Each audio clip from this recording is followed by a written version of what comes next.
Absolute chaos in St. Paul as a hotel is surrounded by a mob convinced federal agents are hiding inside. Look at this, a sledgehammer to the sign while the alarms blare. This isn't just a protest, it's a total breakdown of order, and the governor is now begging the White House for a way out. You're reporting for the Daily Caller on that is Home 2 Suites by the Hilton at St. Paul. And a huge group of protesters are trying to enter that hotel. They believe ICE agents are staying there. Check out this scene here. They kind of barricaded the roads. I don't see any local law enforcement on the scene, but take a look at this.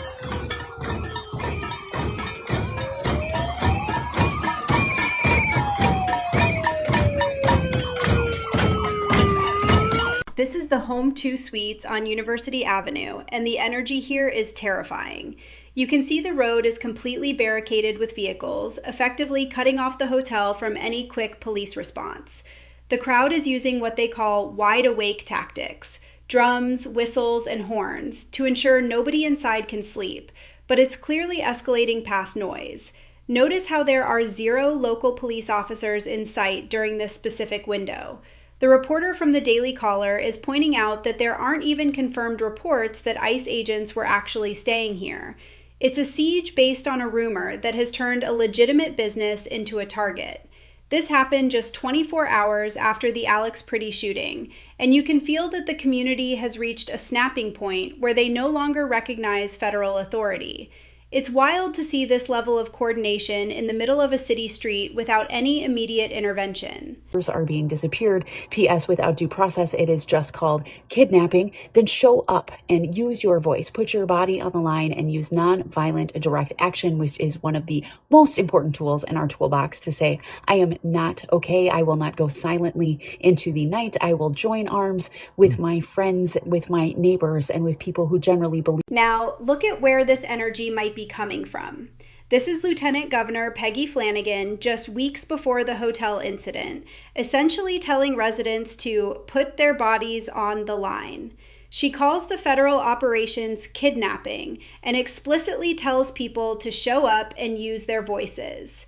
While she uses the term nonviolent, the optics of a top state official telling people to physically obstruct federal agents is unprecedented.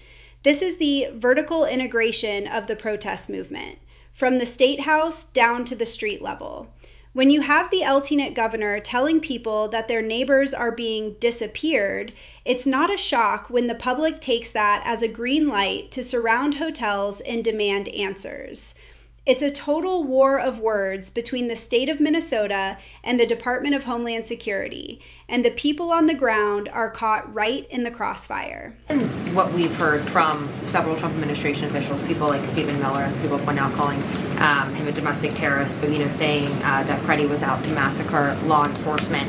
Why not require ICE agents to wear body cameras to clear up some of the disputes that we are hearing from witnesses and video footage versus what the administration has been saying? Well, that's a policy question that I know the policy folks in the building are having with members on Capitol Hill, and I'll leave it to them and the press. Here's the fallout at the highest level. You've got the White House press corps grilling Caroline Leavitt on why these agents don't have body cameras. This is the core of the dispute. The state says Alex Pretti was an unarmed nurse filming on his phone, while the feds claim he was a domestic terrorist with a weapon. Without body cam footage, it's one person's word against another, which is exactly why Governor Walz had to get on the phone with Trump. He's basically pleading for impartial investigations because his own Bureau of Criminal Apprehension was blocked from the scene. It's a mess.